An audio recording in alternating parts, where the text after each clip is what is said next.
But here's the most interesting thing and why I feel like we need to go visit this place.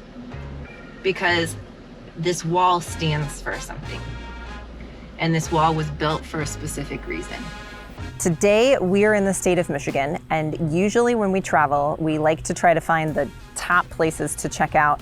But today, we're doing something a little different. Stay tuned, and we'll tell you where we are and why we're here. This week, we are in Detroit, Michigan. While most travel families might check out places like the Henry Ford or downtown Detroit, we decided to visit a location along 8 Mile Road. This road serves as a dividing line from the city and suburbs. It carves off the rich from the poor and the haves from the have-nots.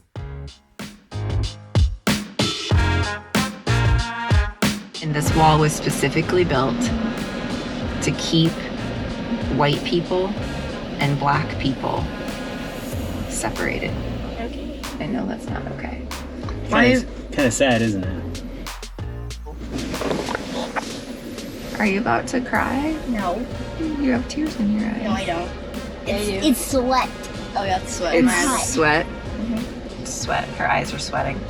So, but sometimes, you know, it's important to visit places that have like a history behind it, because there's a saying that says, those who don't learn from history are destined to repeat it. And so, especially with something like this, it's important for us to be able to learn from that.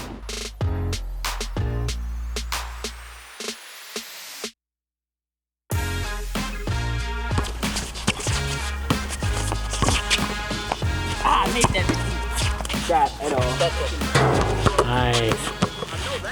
So while we were on our way to Detroit, we found out about a wall that has a colorful mural on it, and we really like us some colorful murals for photo ops and to just appreciate the artwork. But this particular wall is interesting because this wall is a segregation wall that is still standing today.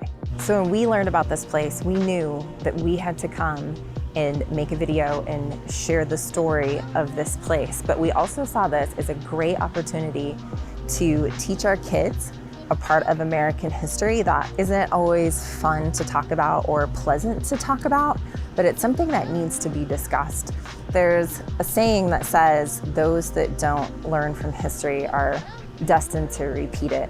And obviously, we don't want to be those people, nor do we want to bring up our kids in this next generation to not learn from what has happened in the past and to be able to move forward in a way that promotes inclusion and promotes peace and love in our communities. And so we saw this as a perfect opportunity to show something tangible to our kids that is a piece of American history that we can learn from. Is this part of the wall? It is. It is? It's a little bit of a brick of it. Yeah. So on this wall, I noticed that one of the paintings is of a bus. Did you see that? What do you think that maybe that depicts? Rosa Parks. Rosa Parks. And I think that it's interesting with walls like this or just things like that, that it's cool that what you guys are learning in school and what you guys are learning in history, when we see a piece of that actually in action. When we visit places where there's those symbols that are still there of how things used to be and how far that we've come. So this wall was actually constructed in 1942, and it was built because there was a housing developer that wanted to create a housing development. Well, back in that particular time, home loans and getting assistance for home loans was a relatively new thing. And so this developer that wanted to build all of these houses knew that in order to sell these houses, he would need to have a development that would be friendly with regulations put forth by the FHA for mortgage assistance, and it was geared towards white families. Well, the FHA said, no, we're not going to approve for mortgages in that particular area because it borders on a hazard zone. Well, that hazard zone was the fact that it was next to a predominantly black neighborhood. So the developer went to the FHA and said, well, what if I build a wall? And that wall will separate things and keep the people out that we want to keep out. And the FHA agreed, and they're like, sure. So this wall was constructed to be the dividing line between those two neighborhoods and those two developments, so that this particular developer could come in and develop the land and people could get FHA approved mortgages. That's why this wall was originally put here. And it's been interesting, and we did a little bit of research in preparing to make this video, and there is a whole book that is written about this subject, and we'll put a link for this book on Amazon in the description below if you're interested in reading more about it. This wall, instead of being torn down, has actually been turned into a beautiful mural, and it is now a symbol of peace, and it's a symbol of how far that it is that we've come. And then later on in the 40s, those discrimination laws where people were discriminated against based on their race to be able to get funding for mortgages, all of that was reversed. And so then it made it to where it didn't matter the color of your skin. You could live anywhere that you wanted to, and you could get a mortgage for any house that you wanted to purchase. And so now this whole neighborhood isn't one side black and one side white, but anybody that chooses to live here can live here. And so we wanted to come and we wanted to see this wall for ourselves, and we wanted to have a conversation with our kids and talk about these types of issues and these types of things. Because when we're out here traveling and, you know, we're seeing places and we're going and we're doing things, we would really be remiss if we did not seek out these types of opportunities to have these conversations and to talk to our kids about things like segregation, about things like racism, about things that are a part of our nation's past, but things that have changed and in some ways still need to change. And so it's just been a really cool visit to come out here and see this wall, to see this park.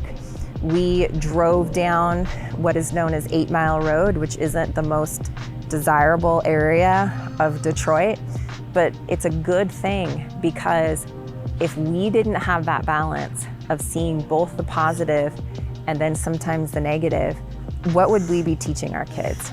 What would we be showing our kids if we didn't include everything? Any thoughts on how to be more inclusive? Ask people if they want to play with you and all that. I think it's a great idea. And don't just be nice. Just be nice to anyone. Right or not, here I come! I don't think you're gonna find them. So this wall is actually on the Register of National Historic Places. And if you check TripAdvisor's top 10 places to see, you probably are not gonna find this on there necessarily. But we feel like that in living this lifestyle of RVing and traveling, that it's important to be able to visit places like this. So we hope in sharing this story that maybe we've expanded your thinking a little bit about the RV and travel lifestyle and some of those destinations that you pick to go visit. You'll have to let us know in the comments what your thoughts are regarding this wall, just regarding the whole thought process of maybe going to some of those less desirable places, but places that are super important and have symbolism to be able to create further discussion. I got 8.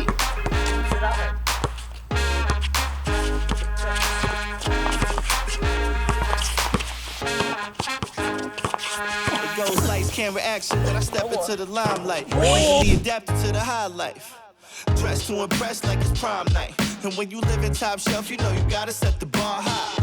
Had the same dreams since we was kids. Big trips, big cars, and even bigger cribs.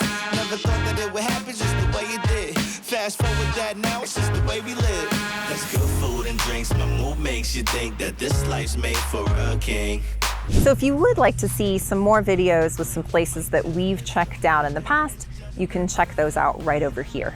Until next time, we'll see you on the road.